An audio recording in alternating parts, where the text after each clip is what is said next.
खैबर पख्तूनख्वा में हुकूमत की तरफ से जोरों शोर से जारी दाखिला मुहिम के दौरान जिला लकी मरवत के सरकारी स्कूलों में बड़ी तादाद में बच्चे दाखिल हो रहे हैं। मज़ीद जानते हैं शरीफुल्लाह की इस रिपोर्ट में। Deputy district education officer Ilyas खट्टी की क़ियादत में दाखिला मुहिम की आगाही walk government Shaheed Mohammad Ghasan Khan centennial model high school से शुरू हुई, जिसमें तालीमी अफसरान, स्कूल सरबराहान, असातिज़ा, बॉय स्क्वाड्स और तलबा ने शिरकत की।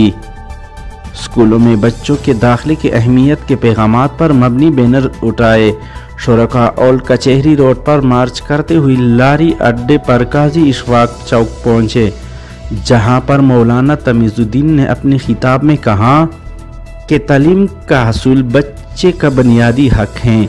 वालिदैन बच्चों को इस हक से महरूम ना करे और इन्हें वक़्त ज़ाया किए बगैर स्कूलों में दाखिल कराए।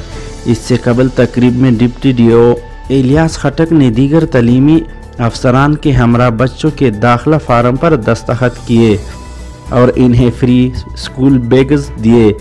उन्होंने असातिज़ा पर जोर दिया कि वो मौसम गर्मी की तातीलात के बाद स्कूल खोलने से कबल तमाम काबिल दाखिल बच्चों को स्कूलों में दाखिला यकीनी बनाए।